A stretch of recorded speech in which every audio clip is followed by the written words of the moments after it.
सवाल number first है, वकील काला कोट क्यों पहनते हैं। दरअसल ये सवाल आपके मन में कभी ना कभी जरूर आया होगा। आपने अक्सर फिल्मों में वकीलों को वेश करते हुए देखा होगा, जिसमें सभी एडवोकेट काला कोट अवश्य पहनते हैं। ये तो फिल्मों की बात हो गई, लेकिन हकीकत में भी वकील काला कोट ही पहनते हैं। यदि आप कभी अदालत गए हों या फिर आपने अदालत के बाहर वकीलों को जरूर देखा होगा, जिसमें लगभग सभी वकील ब्लैक कोट में नजर आते हैं, तो इसके पीछे क्या कारण है। वकील किसी दूसरे ड्रेस को पहनकर केस क्यों नहीं लड़ते हैं। आपको बता दें कि वकील आज से नहीं बल्कि कई सालों पहले से ही ब्लैक कोट पहनते आ रहे हैं। वकील के काला कोट का इतिहास काफी पुराना है। यहाँ हमने इससे संबंधित कुछ बातें खोज निकाली हैं, जिनकी वजह से काला कोट वकील पहनते हैं। सवाल नंबर 2 है, क्या सच में भगवान होते हैं।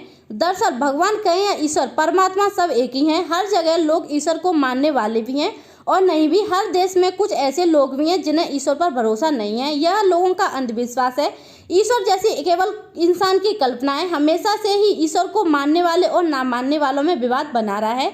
जो ईश्वर को मानते हैं उनके अनुसार इस पृथ्वी पर जो कुछ भी होता है उसके पीछे ईश्वर का ही हाथ होता है, जबकि उसके उलट जो लोग ईश्वर को नहीं मानते हैं कुछ आश्चर्यजनक घटनाओं के पीछे वैज्ञानिक कारण होने की बात करते हैं। हालांकि कई वैज्ञानिकों ने भी ईश्वर की शक्ति को स्वीकार किया है। आपको बता दें कि भारत के लोगों में ईश्वर के प्रति आस्था काफ़ी देखने को मिलती है। ऐसा माना जाता है कि भगवान स्वर्ग में रहते हैं और वहाँ से वह इंसानों पर नज़र रखते हैं। लोगों का उनके कर्मों के आधार पर ही फल मिलता है। सवाल नंबर 3 है, श्री राम की मृत्यु कैसे हुई। दरअसल प्रभु श्री राम की मृत्यु से जुड़ी 2 कथाएं प्रचलित हैं। एक कथा के अनुसार सीता ने अपने दोनों बच्चों लव और कुश को प्रभु श्री राम को सौंपा और धरती माता के साथ जमीन में समा गईं।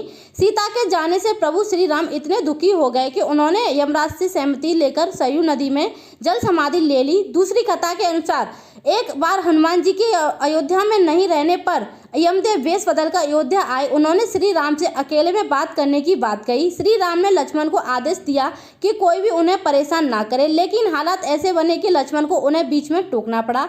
इसके बाद भगवान राम ने लक्ष्मण को देश निकाल दिया। भाई से दूर रहने की बात जानकर लक्ष्मण ने सरयू नदी में समाधि ले ली। इसके बाद लक्ष्मण शेषनाग के अवतार में आ गए। भाई की जल समाधि से आहत श्री राम ने जल्दी समाधि का निर्णय लिया। वह सरयू नदी के अंदर आ गए और भगवान विष्णु का अवतार ले लिया। इस तरह श्री राम ने मानव शरीर त्याग दिया और वैकुंठ चले गए। सवाल नंबर 4 है, नारियल पानी में पानी कहाँ से आता है। दरअसल कच्चे व हरे नारियल के फल के अंदर पाए जाने वाले पानी को नारियल पानी कहते हैं। यह पानी मूल रूप से एंडोस्पर्म यानी भ्रूणपोष होता है। नारियल के विकास के आरंभिक अवस्था में एंडोस्पर्म तरल अवस्था में इस जल में घुला रहता है। यह भ्रूण के लिए पोषक स्रोत है। जैसे जैसे नारियल पकता है यह तरल ठोस में परिवर्तित हो जाता है, जो खाने के लिए प्रयोग किया जाता है। कई अन्य पौधों के प्रजातियों की तरह नारियल का पेड़ पानी के संचय रिजर्व के रूप में अपने फल का उपयोग करता है। यह पानी पेड़ की जड़ प्रणाली द्वारा एकत्रित किया जाता है, फिर कोशिकाओं द्वारा फल में लाया जाता है। अन्य फलों से इस पानी को निकालने के लिए उनको निचोड़ा जाता है, जो फल के रस के रूप में उपयोग होता है। पर नारियल में यह फल के अंदर पाया जाता है। इसके अंदर पाए जाने वाले पोटेशियम के कारण यह सेहत के लिए बहुत गुणकारी होता है। सवाल नंबर 5 है, मुकेश अंबानी कितना पढ़े लिखे हैं। दरअसल मुकेश अंबानी एक भारतीय व्यवसायी हैं और फोर्ब्स सूची के अनुसार 2018 लगभग 40.1 अरब डॉलर की निजी संपत्ति के साथ दुनिया के 19वें सबसे अमीर आदमी हैं। ये भारत के सबसे अमीर व्यक्ति हैं। इनका जन्म 19 अप्रैल 1957 को यमन में हुआ था। आज उनके पास दौलत और शोहरत दोनों हैं और इसके लिए उन्होंने कड़ी मेहनत भी की है। यह सब उनकी कड़ी मेहनत का ही नतीजा है कि आज उनका नाम अमीरों की लिस्ट में आता है। उनकी कंपनी रिलायंस जियो भारत की सबसे बड़ी टेलीकॉम कंपनी है। मुकेश और उनके छोटे भाई अनिल रिलायंस इंडस्ट्रीज के संस्थापक स्वर्गीय धीरूभाई अंबानी के बेटे हैं। मुकेश इंडियन प्रीमियर लीग की टीम मुंबई इंडियंस के मालिक भी हैं, लेकिन हमेशा से ऐसा नहीं था। उनके पिता धीरूभाई अंबानी ने दिन रात मेहनत करके यह मुकाम हासिल किया है। बात करें मुकेश अंबानी की तो ये धीरूभाई अंबानी के बेटे हैं। क्या आप जानते हैं कि मुकेश अंबानी कितने पढ़े लिखे हैं।